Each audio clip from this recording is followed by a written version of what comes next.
Making the headlines tonight. A film about the life of Prime Minister Hun Sen and his wife Bun Rani Hun Sen during the Khmer Rouge regime has kicked off. Prime Minister Hun Sen has urged the Cambodians to teach their children on how to love and take care of the heritage of the kingdom, as the country celebrates the 29th anniversary of Angkor Wat being listed as a UNESCO World Heritage Site. Cambodia celebrates its 66th year membership of the United Nations, helping promote peace and human rights in the nation.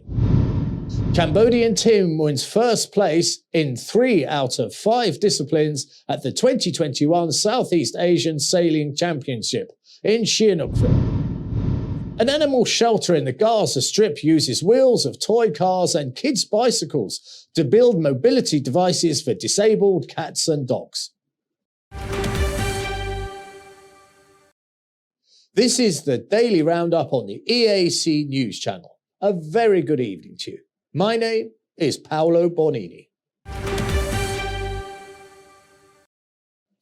PM leads the Krong Pir Lee ceremony to start filming about his life and his beloved wife during the Khmer Rouge regime, a movie that tells the life of Prime Minister Hun Sen and his wife Bun Rani Hun Sen during the Khmer Rouge regime, has kicked off on Monday. The movie, with the title Sun Under the Full Moon, tells the story of the couple's struggle against Pol Pot's black regime and their contribution to help liberate Cambodia.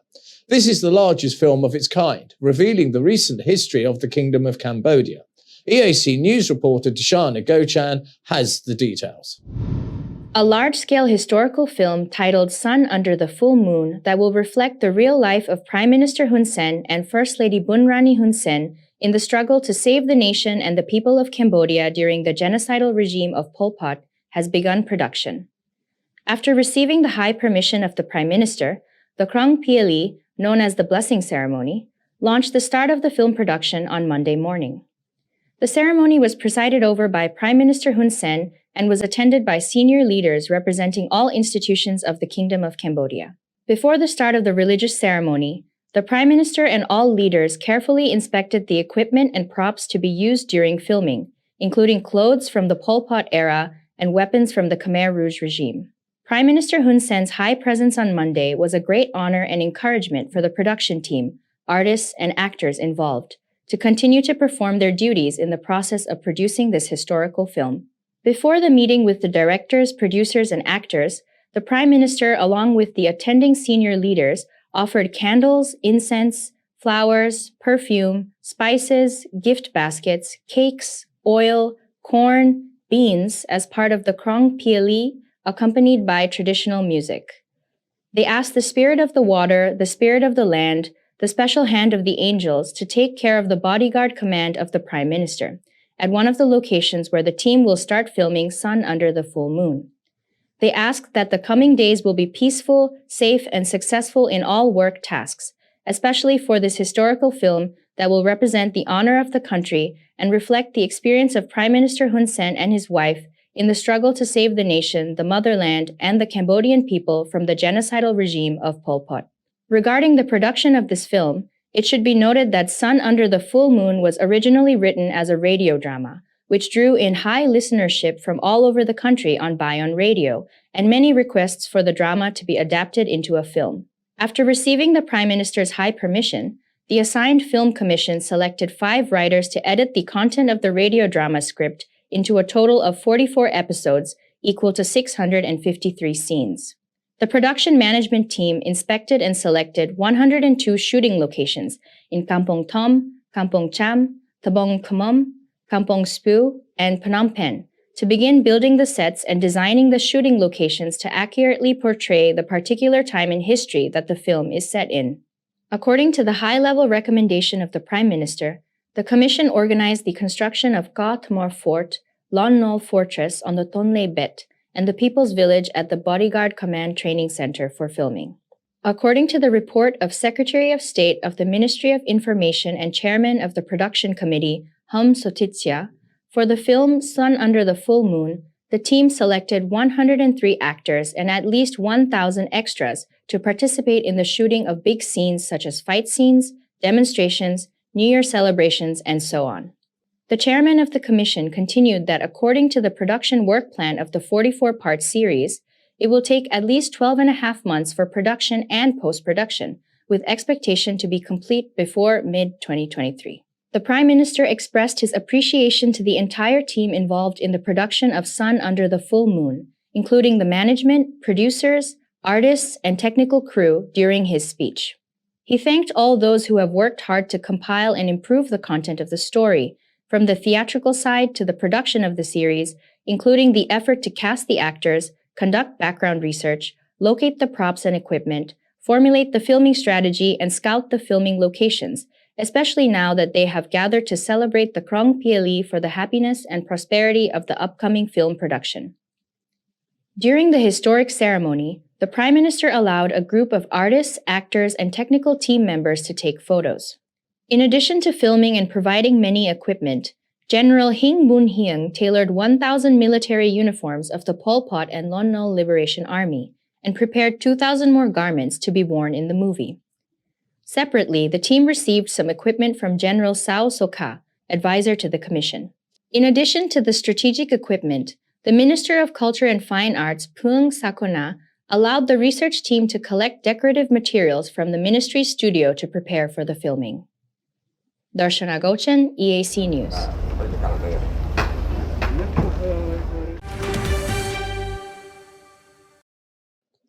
On the 14th of December 1992, the world's most famous temple of Cambodia was selected as a UNESCO World Heritage Site.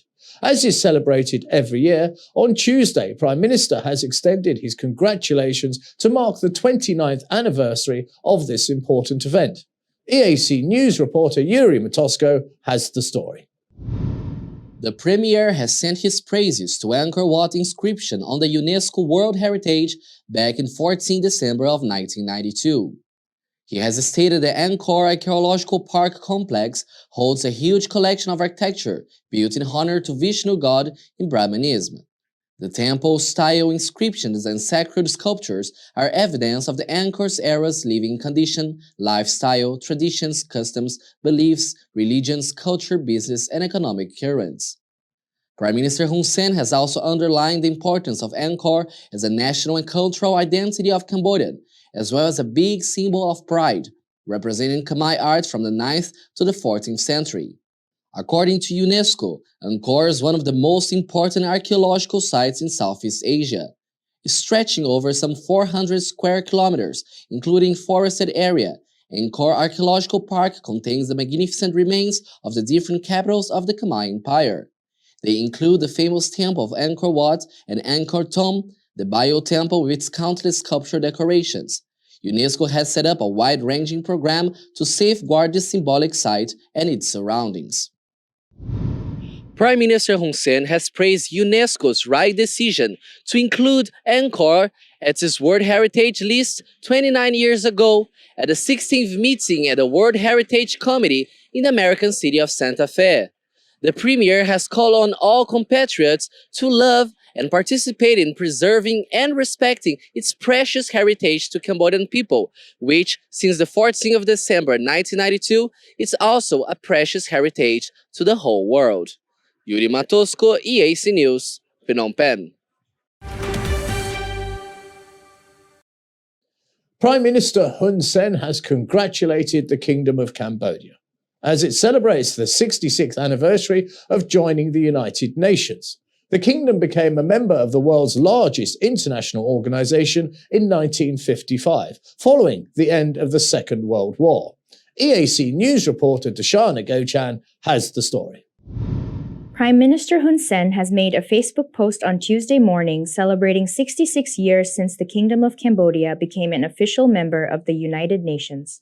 He wrote saying that the UN's aim is to preserve international peace and security, promote international cooperation under international law, economic development, to intervene to settle disputes between member states and prevent world war. He continued that Cambodia has been actively involved in sustainable peacekeeping activities, which in the past 10 years has sent many blue helmet troops overseas, including both women and men, to peacekeeping missions in South Sudan, Lebanon, Central Africa, Syria, Cyprus, Mali, and more. He further added that the Cambodian Blue Helmet Army is a professional engineering force, Level 2 medical force, mine cleaning force, armed force, and other military force. And recently, Cambodia has become the leading nation in giving women of the Blue Helmet Army the opportunity to join the mission of the United Nations. Delving into the history of this day, Cambodia's relationship with the United Nations first began in the 1950s. Cambodia became a member of UNESCO in 1951 and then established its own national commission. Shortly after, the then Prince Norodom Sihanouk applied for UN membership for Cambodia in 1952, a year before the country gained independence from France.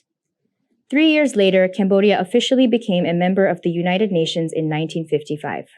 In the 1970s, all UN operations were suspended in the country following the deterioration of the political situation during the Khmer Rouge period. However, during this time, Cambodia's membership to the UN still remained intact. After the end of Pol Pot's genocidal regime in 1979, emergency humanitarian relief from the UN began in the 1980s. Following the armed conflict in 1997, Cambodia's position at the UN was briefly put into an ambiguous place after separate delegations were sent by the then first and second prime ministers to attend the 1997 General Assembly. Consequently, Cambodia did not have a seat at either the 1997 or 1998 UN General Assemblies. After the 1998 general election, however, Prime Minister Hun Sen was officially invited to represent Cambodia at the General Assembly in 1999. Cambodia became a member of the UN on December 14, 1955, 66 years ago from this day. Cambodia's long history with the UN and UN peacekeeping missions exemplifies the country's commitment to promoting global peace and security. The UN in Cambodia works for poverty reduction, peace, and human rights, and is committed to enhancing development effectiveness of the priorities, plans, and programs of the Royal Government of Cambodia, civil society, and other relevant partners. Darshana Gochan, EAC News, Phnom Penh. The Minister of Social Affairs, Veterans and Youth Rehabilitation, Vong Sot, has reminded people of the royal government's effort in boosting the country's economy in the middle of the COVID-19 pandemic. The minister was speaking during the inauguration ceremony of a library at Phnom Srok High School in Banteay Minche Province on Monday. He has emphasized that it would be useful for the students' development on their reading abilities. It has been named as Yao Chum Library, which is a gift from Keo Pisat and his wife Phnom Srok. Minister Vong Sut has also mentioned that the library at Phnom Srok High School will help the education in the district, as well as enhance students' reading habits to develop their ability to respond to today's advances. The Yao Chum Library offers hundreds of books from different fields, serving the reading and research of students, as well as the general public. Yao Chum Library is considered as one of the largest libraries of more than 800 schools in Banteay Minche Province. In addition, the Minister of Social Affairs, Veterans and Youth Rehabilitation has reminded people that the royal government is doing its best to continue developing the country, despite the pandemic that it is facing. He has emphasized on Cambodia's success in reopening the country after Cambodia successfully vaccinated the people, especially the provision of cash support to the poor because of COVID-19. He has also added that Prime Minister Hun Sen has helped in all areas, especially the royal government's cash support, spending about $30 million per month. Cambodia's daily COVID-19 numbers now total 120,382. On Tuesday, 12 new cases were recorded. 14 patients were successfully treated and discharged overnight. That makes the total recoveries 116,734. 3 people died yesterday from COVID-19.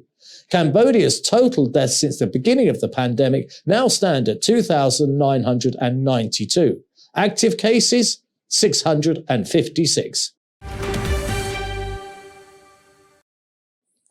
The government of Japan has provided its support for a water supply expansion project in Pasat Province through the provision of a $21.9 million aid grant. The project's groundbreaking ceremony took place on Monday morning. in the presence of senior officials from both Cambodia and Japan.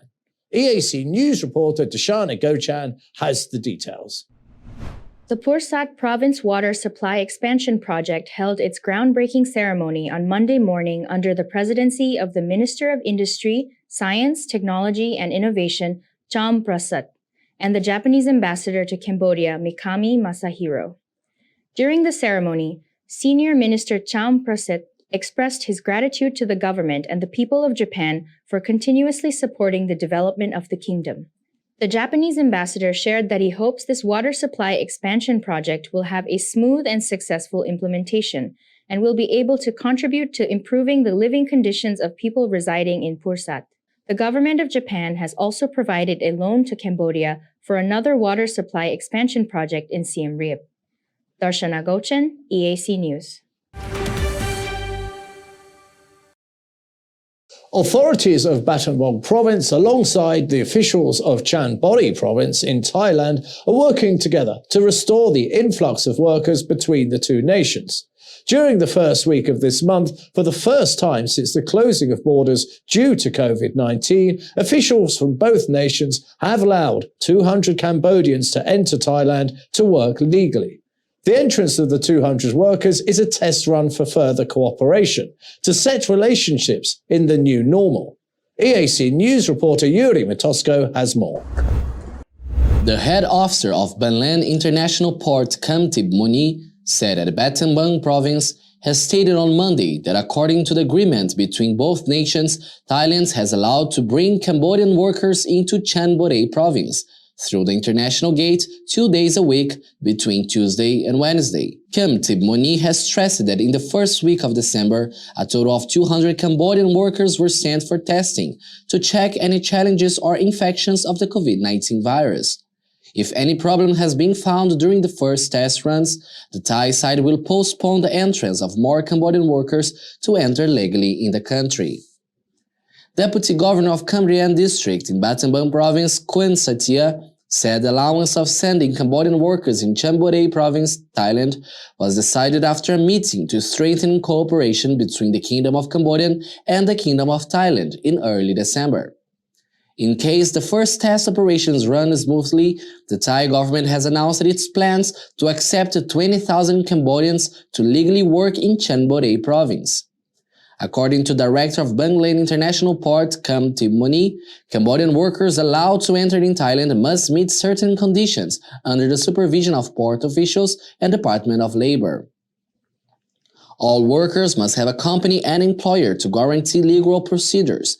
In addition, the workers must also have other attachments, such as a border card, a vaccination card with at least a double inoculation, PCR test valid in between no more than 72 hours, as well as the obligation of being tested again when arriving in Thailand. If every paper has been analyzed and accepted by the borders officials, all workers must quarantine for a week, followed by another COVID-19 PCR test before being finally allowed to work in Thai territories. Yuri Matosko, EAC News. The Ministry of Foreign Affairs has released details of the meeting between ASEAN foreign ministers and G7 foreign and development ministers that was held on Sunday. Deputy Prime Minister and Minister of Foreign Affairs, Prak Sokhonn, attended the meeting at the invitation of the Secretary of State for Foreign, Commonwealth and Development Affairs and Minister of Women and Equalities of the United Kingdom, Elizabeth Truss. The Cambodian Foreign Minister highlighted the importance of ASEAN's spirit as a united family of 10. EAC News reporter Dashana Gochan has the story.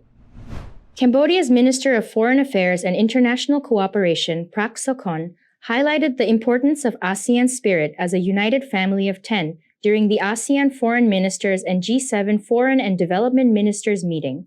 It was held in Liverpool, the United Kingdom, via video conference on Sunday. The foreign minister emphasizes that the move to push for ASEAN 10 is what inspired Cambodia's 2022 ASEAN chairmanship under the theme ASEAN ACT, Addressing Challenges Together. He also touched on Cambodia's key priorities and deliverables for the ASEAN community building process, and the immediate attention needed for the resolution of the crisis in Myanmar, which should be Myanmar-led. On this subject, he informed the attending delegates of Prime Minister Hun Sen's plans to visit Myanmar in early January. The meeting underscored the need to advance strong ties and cooperation between ASEAN and G7 for the mutual interest of the people and for shared peace and prosperity.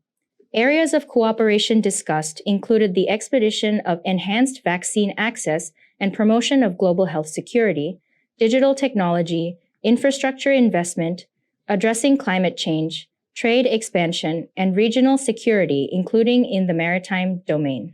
Minister Praksakon also emphasized Cambodia's top agenda of creating an inclusive environment for dialogue and political trust among all parties, in order to achieve a common ground on the process towards ending violence and establishing peace. On the subject of infrastructure, he noted the good momentum of the connectivity initiatives between ASEAN and the G7, including ASEAN-EU Comprehensive Air Transport Agreement.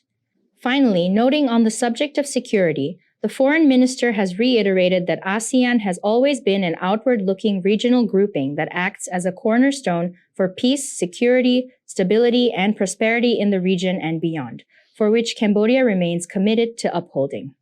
Darshana Gochan, EAC News. Discarded plastic is a scourge of not only the cities but also the countryside, especially the waterways. Due to its longevity, plastic waste causes incalculable damage to waterways and aquatic life. But on Friday, the National Council for Sustainable Development and the Ministry of Environment, supported by the government of Japan and the United Nations Development Programme, has launched a programme for Beat Plastic campaign to tackle this issue. EAC News reporter Kong Solepo has the story. The challenge called for innovative idea for awareness-raising campaign to change a behavior to fight plastic pollution. A total of 4 winners will be awarded up to $18,000 each of 4 categories to implement their individual Beat Plastic campaigns. Advisor to the Minister of Environment and the Project Director of Combating Marine Plastic Litter in Cambodia, Kachan Krishna, said that the effectiveness of new regulation in reducing plastic pollution depends on improved awareness among stakeholders and active participation of all stakeholders. He is hoping that through this innovation challenge, a collective movement according to the common policy of MOE and the royal government of Cambodia can be created in reducing plastic pollution and other solid waste, which then moving toward a life comfort, good health, and clean environment. UNDP Cambodia's resident representative Elisa Chaker has stressed that combating plastic pollution is not an easy task and requires a strategic approach.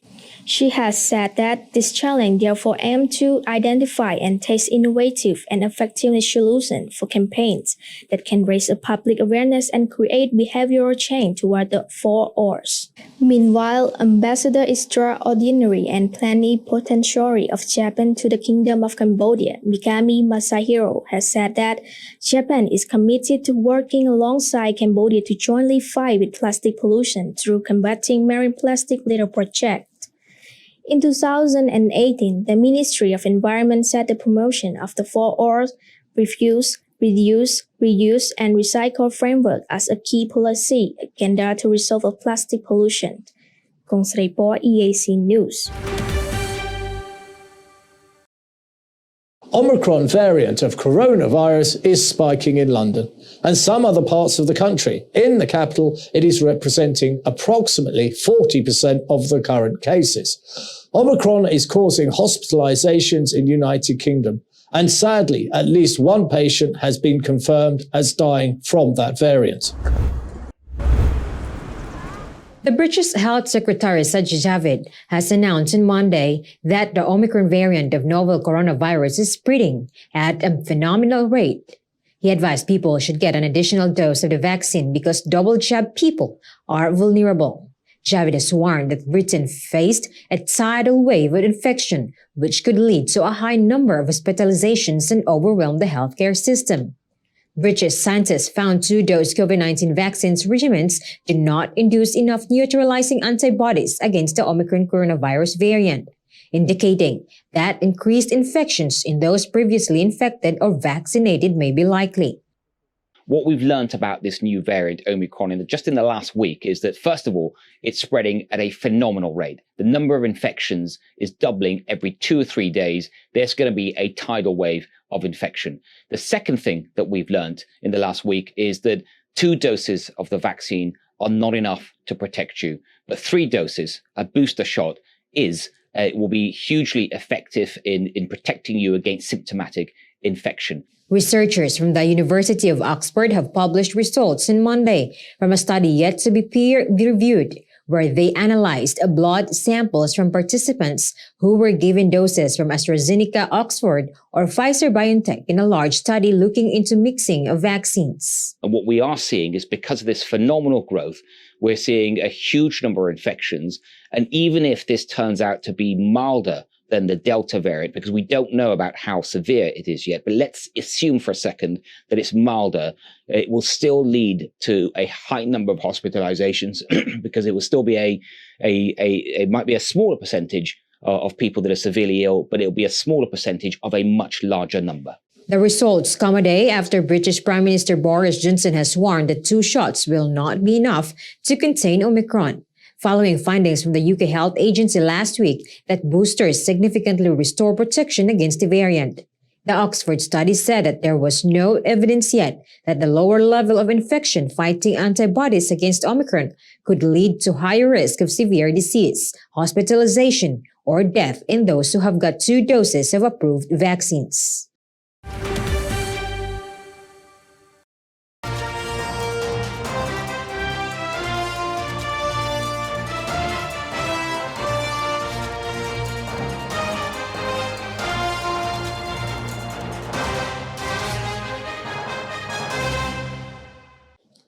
Now for a look at news making international headlines this Tuesday, 14th of December. One of the 2 Danish crew members missing from a capsized barge has been found dead in the hull after an overnight collision on Monday with a British cargo vessel in a busy Baltic Sea route off Sweden. The 55-meter Karin Hoy barge and 90-meter Scott carrier were sailing in the same direction off the island of Bornholm when they crashed in fog and darkness at 3:30 a.m. on Monday. It was confirmed by the maritime agencies in Denmark and Sweden.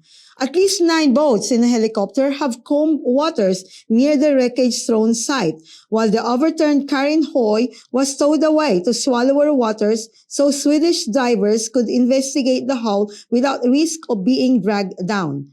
It is impossible to survive for long without protective gear in the sea temperatures of around 4 Celsius, but there had been hope the pair might be alive inside an air pocket without the hull. However, the Swedish Maritime Administration and police have already announced 1 person was found dead on the boat, while the other was still missing. Though there was fog at the time of the accident, the Danish Meteorological Institute has claimed it was not dense and conditions were not unusual for the time of the year. The accident happened in Swedish territorial waters, and the 2 ships were sailing in the same direction when they came into contact. The SMA said the Danish vessel was empty of cargo, and it was unclear if any the British ship was carrying. The Swedish Prosecution Authority has said in a statement, a preliminary investigation was underway into several suspected crimes, like gross negligence in maritime traffic, causing death through negligence, and maritime intoxication.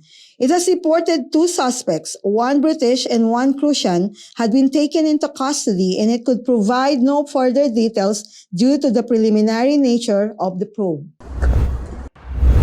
At least 1 person was killed and 14 were injured in a shooting at a candlelight vigil near Houston, Texas on Sunday.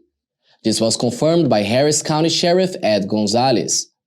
The shooting happened in the 1,500 block of North Market Loop in Baytown, where a vigil for another shooting victim was being held. A large crowd had gathered for a celebration of life when a vehicle, a dark-colored sedan, has arrived. Right as the people in the vigil were releasing the balloons up into the air was when the vehicle came, almost at the exact time when the people inside the vehicle have opened fire into a crowd. Among the 14 injured, 3 were in a critical condition. The person who was killed was in 20s, while 3 of Wooden were taken to hospital by helicopter. One of the injured was a young child. The sheriff has said it was too early to know whether the shooting may be gang-related. He has added those bullets don't have eyes or anything, so it just puts everybody at risk.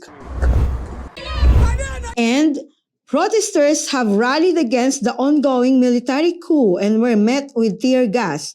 A footage shows security forces in the Sudanese capital of Khartoum using tear gas to disperse protesters on Monday, who rallied near the presidential palace in the capital Khartoum to voice their anger against a military deal that reinstated Prime Minister Abdullah Hamdok. Tens of thousands of people have rallied in towns across Sudan on Monday, seeking to sustain pressure on military leaders who staged a coup in October but later reinstated the prime minister. Pro-democracy groups say the military should not be part of the government as they cannot be trusted to lead the transition to democracy. The rallies come 3 years after the first stirrings of the uprising that toppled long-ruling autocrat Omar al-Bashir in 2019. His removal had led to a political transition with the military and civilians sharing power, but the coup cut it short. Crackdowns on protests in the weeks following the coup left at least 44 people dead, many from gunshots fired by security forces, according to medics aligned with the protest movement. On Monday, the public prosecutor has announced the formation of a committee to investigate violations during the protests. Authorities say they allow peaceful protests. The protests were the latest in a series planned by a neighborhood resistance committee against the military.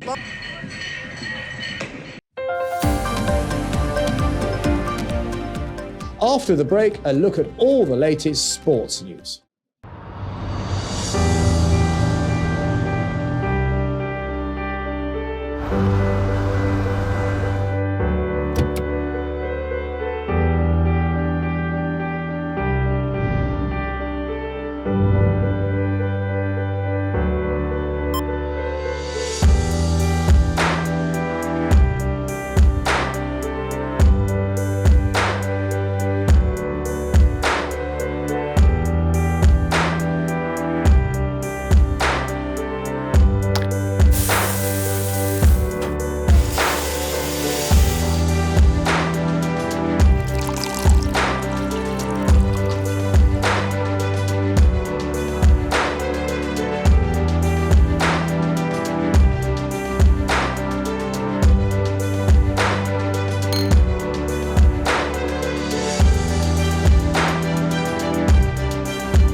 EAC News fully supports the Royal Government of Cambodia's preventative and administrative measures against COVID-19. But we need you to play your part in helping bring the 20 February community transmission event to an end. Wash your hands regularly, sanitize wherever possible. Keep an eye on your body temperature. Use the Stop COVID QR code and maintain a safe social distance. But above all, please, please, please, wear a mask. Only together can we beat COVID-19.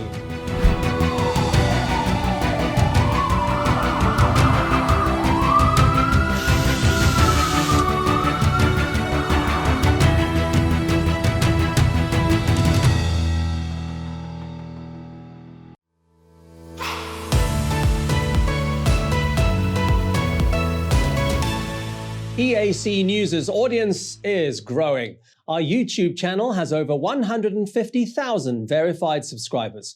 To mark the milestone, we've received the Silver Creator Award from YouTube. It's given to channels with over 100,000 subscribers.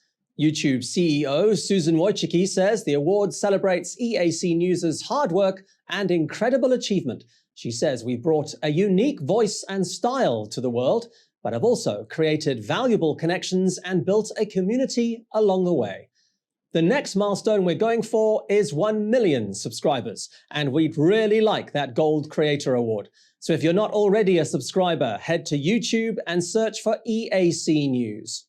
Subscribers get alerts when the daily Roundup is premiering and live events are streaming.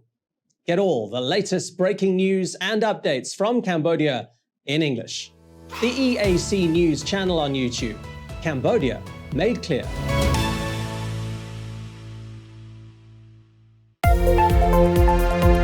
If it's happening and you need to know about it, you'll get it all right here. EAC News brings you updates and breaking news in English across all of our platforms and channels. The EAC News app, YouTube, Facebook, Telegram, Twitter, and our website www.eacnews.asia. Join me, Andrew Barnes-Roberts, and the rest of the EAC News team every day on your favorite channels. EAC News, Cambodia made clear.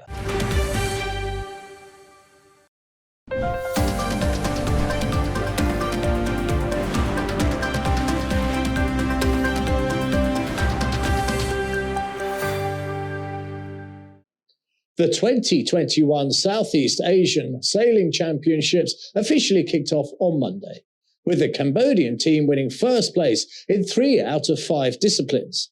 At Soccer Beach Sihanoukville, 27 competitors from 3 nations competed: Cambodia, Singapore, and Malaysia. The event is hoped to strengthen sailing in the region. According to the report on the first day of the competition, Cambodian athletes performed well in the 4 disciplines. Cambodian has won first place in 3 out of 5 disciplines. Vice President of the Cambodian Sailing Federation Tong Ratsak has said that the event was attended by 27 athletes from 3 countries, Cambodia, Singapore, and Malaysia. Players compete in 5 disciplines of each sport. Each player must compete for at least 16 rounds from 13 to 17 December, then the committee will summarize the points to determine the winner.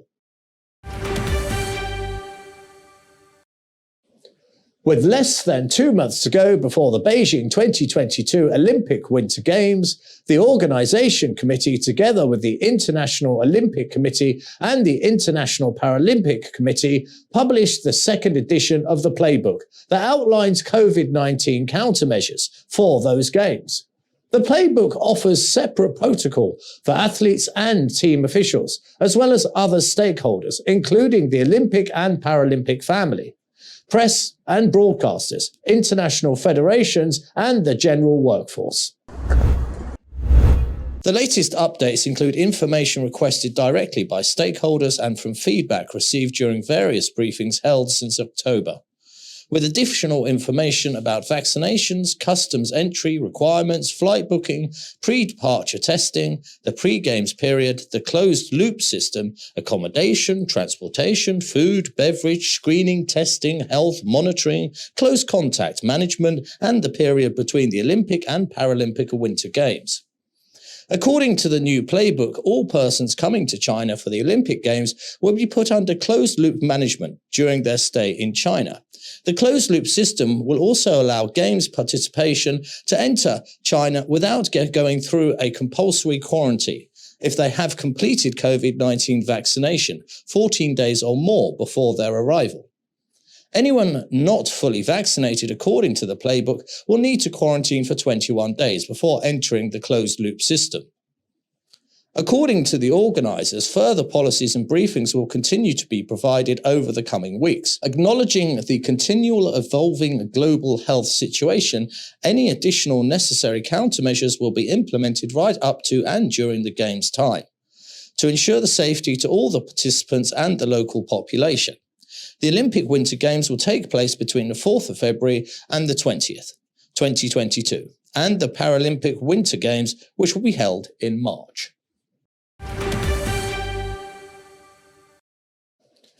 La Natividad beat 8-time champion El Delfino Saudi to win the final of the Argentinian Polo Open tournament, held on Saturday in Buenos Aires.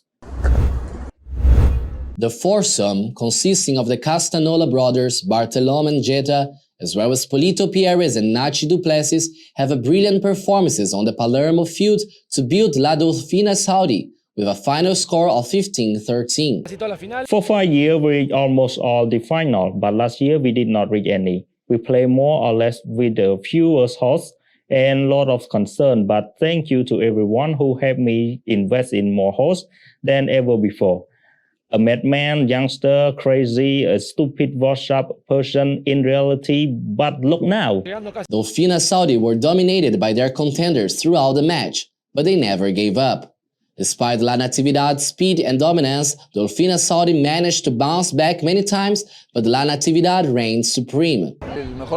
This is the best tournament I won in my life, and it is the best tournament in the world, and we won it today. It is the best I won and the one I will remember the most.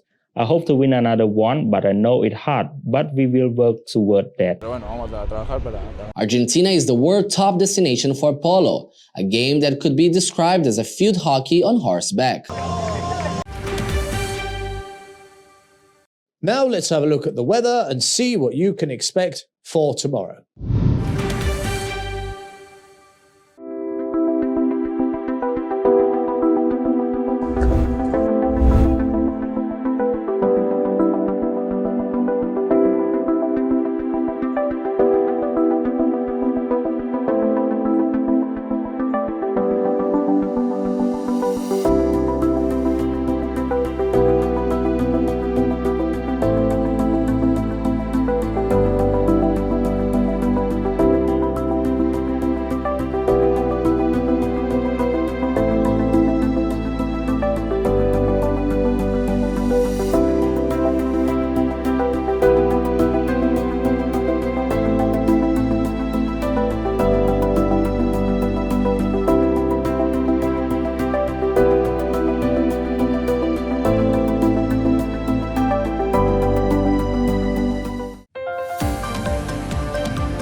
And finally, an animal shelter in the Gaza Strip is using the wheels of toy cars and kids' bicycles to build mobility vehicles for disabled cats and dogs, helping them to walk, run, and play again. Workers at the Palestinian enclave Solala Animal Rescue Society are working to fit some 32 cats and dogs with the makeshift wheelchairs or with artificial limbs made from recycled wood and metal. There were many cases after the war that were brought to our shelter, either paralyzed or amputated. We also lost some pets during the war. We wanted to be a center for artificial limbs for animals in Gaza, including all the things we do here in the Center for the Animals to have a good life. One of the dogs, Lucy, whose hind legs were paralyzed in a car accident, was given a wheelchair built using the rainbow-colored rubber wheels of a discarded children's bike. With the assistance of volunteers, Lucy slips her upper body through a harness connecting a metal frame to the wheels. Her back legs sit comfortably above the back of the frame, and off she goes. Ismail created a similar apparatus for cats using the small wheels of a toy race car. The animal shelter in Gaza City has received donations from charities in Australia and Britain. There are no specialized medical centers for animals in Gaza, which is run by the militant group of Hamas and is held under an Israeli-led blockade. After the war, we received many cases of amputated and paralyzed pets, but unfortunately we couldn't have because there are no center for making artificial limbs for cat and dog in Gaza. While it does have 2 prosthesis centers, they are busy providing artificial limbs to some 1,600 amputees in the strip, including many who were shot during border clashes with Israeli troops. But Shihada has added that centers do not offer services to animals, making the shelter's initiative all the more important. Thank you for watching the Daily Roundup here on the EAC News Channel. For more breaking news and updates, check out our website, eacnews.asia, or search EAC News on Telegram or at your favorite app store. More from the EAC News team tomorrow night at 8 p.m. We'll see you then.